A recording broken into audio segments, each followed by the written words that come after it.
안녕하세요. 말씀 한 줌. 오늘은 고린도전서 9장 19절에서 27절 말씀을 함께 살펴보도록 하겠습니다. 제가 먼저 본문을 읽을게요. 내가 모든 사람에게서 자유로우나 스스로 모든 사람에게 종이 된 것은 더 많은 사람을 얻고자 함이라. 유대인들에게 내가 유대인과 같이 된 것은 유대인들을 얻고자 함이요 율법 아래에 있는 자들에게는 내가 율법 아래에 있지 아니하나 율법 아래에 있는 자 같이 된 것은 율법 아래에 있는 자들을 얻고자 함이요 율법 없는 자에게는 내가 하나님께는 율법 없는 자가 아니요 도리어 그리스도의 율법 아래에 있는 자이나 율법 없는 자와 같이 된 것은 율법 없는 자들을 얻고자 함이라. 약한 자들에게 내가 약한 자와 같이 된 것은 약한 자들을 얻고자 함이요 내가 여러 사람에게 여러 모습이 된 것은 아무쪼록 몇 사람이라도 구원하고자 함이니 내가 복음을 위하여 모든 것을 행함은 복음에 참여하고자 함이라. 운동장에서 다름질하는 자들이 다 달릴지라도 오직 상을 받는 사람은 한 사람인 줄을 너희가 알지 못하느냐. 너희도 상을 받도록 이와 같이 다름질하라. 이기기를 다투는 자마다 모든 일에 절제하나니 그들은 썩을 승리자의 관을 얻고자 하되 우리는 썩지 아니할 것을 얻고자 하노라. 그러므로 나는 다름질하기를 향방 없는 것 같이 아니하고 싸우기를 허공을 치는 것 같이 아니하며 내가 내 몸을 쳐 복종하게 함은 내가 남에게 전파한 후에 자신이 도리어 버림을 당할까 두려워함이로다. 아멘. 계속해서 이어지는 내용이라 볼 수 있는데 바울이 어떤 마음과 자세로 사역했는지를 말합니다. 여기에도 자유와 권리에 대한 내용이 등장하거든요. 사실 10장까지 계속해서 같은 원리를 설명합니다. 바울이 말하는 것은 자유가 있죠. 하지만 자유보다 더 중요한 것이 있다는 것을 알려주는 겁니다. 그게 뭐냐? 복음과 사랑이라는 거죠. 오늘 그 원리를 또 잘 녹여내고 또 예를 들어주고 있습니다. 한번 보세요. 먼저 자유인이지만 스스로 종이 되었다 이렇게 표현합니다. 바울은 모든 사람에게서 자유롭지만 스스로 모든 사람에게 종이 되었다고 말합니다. 사실 과장된 것이 아니라 맞는 말이죠. 바울은 종의 신분이 아닙니다. 자유인이었죠. 로마 시민권도 가지고 있었어요. 그래서 사람 눈치 보며 사는 사람도 아니고 다른 집단에 지배받는 사람도 아니었어요. 그러면 경제적으로 가난했나? 그것도 아니었어요. 텐트 만들며 생계를 유지하면서 복음을 전했잖아요. 그리고 특정 후원자에게 묶이지 않으려고 애썼던 사람입니다. 다른 말로 하면 마음만 먹으면 일하지 않고도 후원자들을 많이 모아서 경제적인 독립을 이룰 수 있을 정도의 능력 있는 사람이었다는 말입니다. 그런데 뭐가 되었다고요? 종이 되었다고 합니다. 왜요? 더 많은 사람을 얻고 싶어서요. 사람을 얻는다. 바울 편이 되도록 한다는 말입니까? 아니죠. 복음을 전해서 하나님께 인도하는 것을 말합니다. 그러니 바울의 목표는 하나였어요. 영혼 구원하는 것. 그래서 자유인이지만 모든 사람의 종이 되었다 이렇게 말합니다. 복음을 위해서 자기 자유를 포기한 거죠. 이어서 바울은 말합니다. 유대인들에게는 유대인처럼 행하고 사실 바울은 태어날 때부터 유대인이었죠. 그런데 재밌는 표현은 유대인처럼 되었다는 거예요.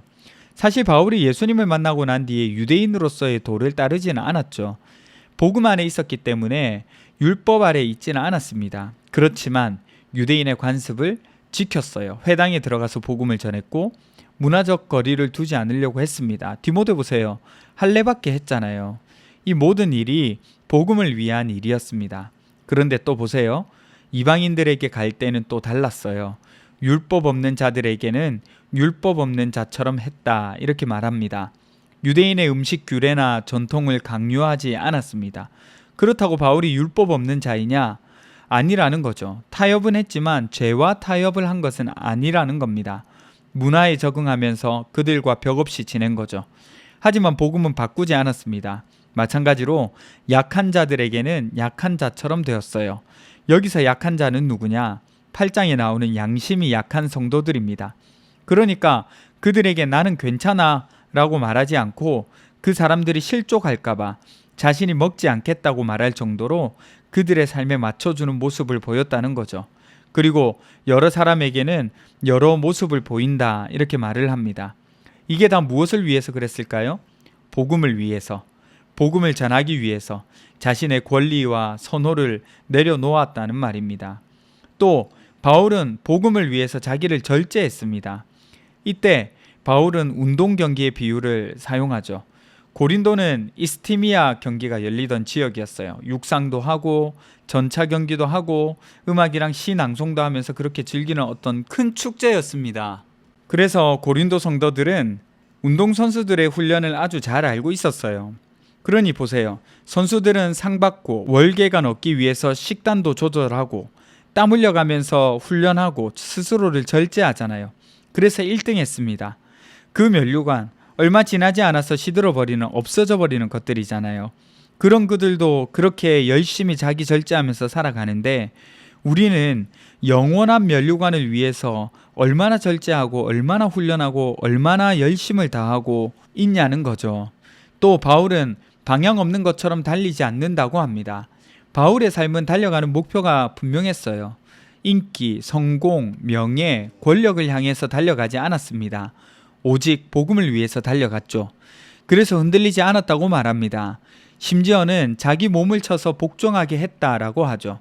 대단한 말입니다. 자신의 욕망과 본능을 통제하고 복음에 방해되지 않게 이겨내 나간다는 거죠.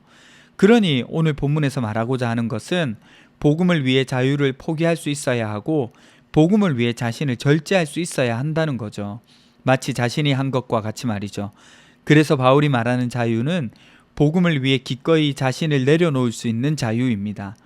우리도 복음을 위해서 기꺼이 자유와 권리를 포기할 수 있어야 하겠어요. 우리 살아가면서 내가 틀린 말 한 것은 아니잖아. 이 정도는 내 자유잖아. 내 권리잖아. 라고 주장하고 말할 때가 종종 있습니다. 그리고 그 말이 실제로 맞는 말이기도 하죠.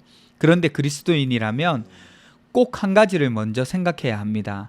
내가 하는 이 말이 행동이 복음에 유익한가? 사람을 살리는 건가? 바울은 이 일에 자유를 내려놓고 자기 권리를 포기하고 심지어는 자기 욕망까지 절제하며 살았던 사람이죠.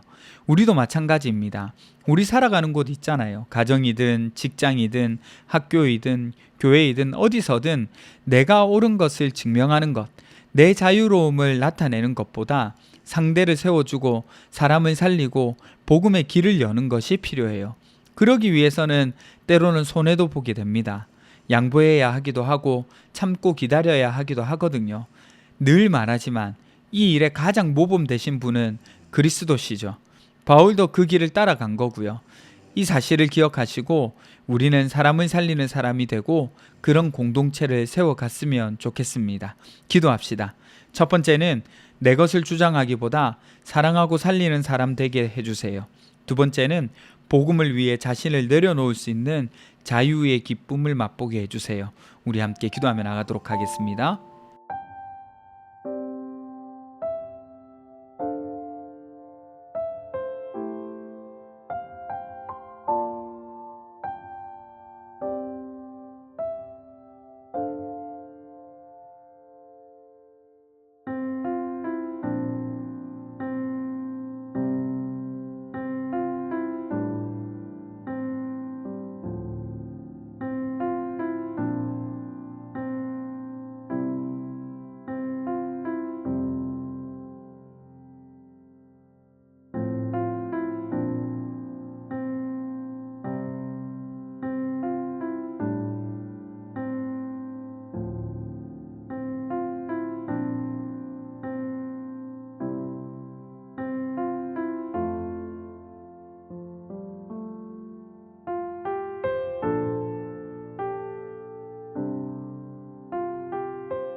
하나님, 영혼 구원하는 일을 위해서 내 것도 포기할 수 있는 사람들 될 수 있도록 도와주세요. 복음을 위해서 자기 자신을 내려놓을 수 있는 자유의 그 기쁨 맛볼 수 있도록 도와주세요. 감사드리며 걸어가신 예수님 이름으로 기도드립니다. 아멘. 여러분, 오늘 하루도 복음 안에서 자유를 누리며 살아갈 수 있는 저와 여러분 되셨으면 좋겠습니다.